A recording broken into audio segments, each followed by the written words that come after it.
जय सीताराम। भगवत प्रेमी मोर प्रिय दर्शक मंडली मानू आज भिडियो रे पुणी थरे स्वागत। प्रिय दर्शक मंडली मानक सम्मुख रे आज प्रसंग आमे रखिबा को जाउछु। व्यक्ति जेतेबेले भगवान को उपासना करुची भगवान कर नाम को से केउ प्रकार नेउची आमे से विषय जानिबा दरकार। देखंतु भगवान को नाम आउ भगवान आ मध्य कौन सी प्रकार पार्थक्य न थाए, अर्थात नाम आउ नामी। तेणु जो नाम थाए सेठारे भगवान थांती। तेणु नाम आउ नामी भगवान निजे। तेणु भगवान को नाम उच्चारण जो समय व्यक्ति करि थाए से समय भगवान से जगार सूक्ष्म भाव प्रकट हो रही था, जोटा जहाँ कोई व्यक्ति प्रत्यक्ष जानीपारे ना। तेणु नाम आउ नामी भाव जिते कौन प्रकार पार्थक्य न थाए से भक्त माने कौन करती ना नाम को विभिन्न भाव उच्चारण करते। मन माध्यम भगवान को स्मरण करते। भगवान को नाम को मन माध्यम केमती करथानी ना जेतेबेले व्यक्ति पाखरे समस्त प्रकार स्मरण आसे से स्मरण को से मन माध्यम करथाए। तेणु जेतेबेले आमे प्रत्यक्ष अनुभव करुचे जे भगवान को नाम को आमे मन माध्यम जेतेबेले चिंतन करुचे सेतिकी बेले भगवान कर स्वरूप आम पाखरे प्रत्यक्ष देखा नगले सूक्ष्म रूप से विराजमान से थांती। मन भितर मन माध्यम भगवान को स्मरण करुचे।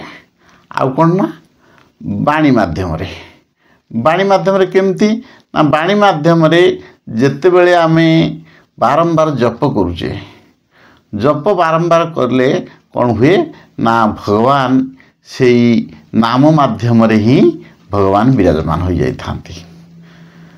आउ हूँ कौन ना कंठ माध्यम मन बाणी आ कंठ माध्यम कौन ना आम उच्च स्वर कीर्तन करवा। जिते उच्च स्वर आम कीर्तन करवा से कौन हुए ना भगवान से विराजमान होता। तेणु प्रत्येक मन बाणी आउ कंठ ये जो तीनटा माध्यम भगवान को आम स्मरण करुचे।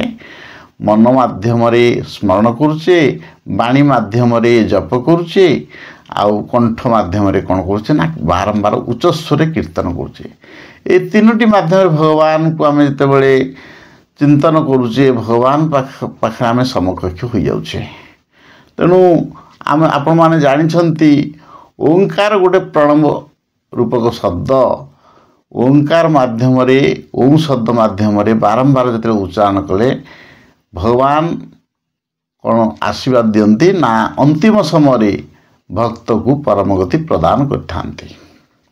तेणु आपण माने जानी जितेबले गीतारे अर्जुन विश्वरूप दर्शन करुछंती सेति बेले देखुछंती एई तीनोटी माध्यम मन बाणी आ कंठ तीनटा माध्यम किपरि कार्यकारी होची से निजे प्रत्यक्ष विश्वरूप दर्शन से अनुभव करुछंती। विराट रूप दर्शन जो अर्जुन करुଥିଲେ से जानुछंती यक्ष किन्नर गंधर्व राक्षस कौन बारंबार सब यही नाम उच्चारण हेले सब पलि जाती।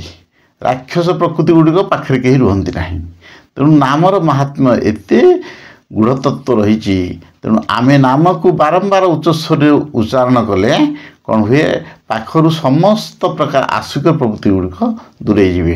तेणु आम पाखे शांत भावापन्न प्रभु भगवान निजे सूक्ष्म रूप से विराजमान हुई आम मनरे शांति प्रदान करेंगे। आमे भगवत प्रेमी हवापाई खूब शीघ्र अग्रसर हो जावा।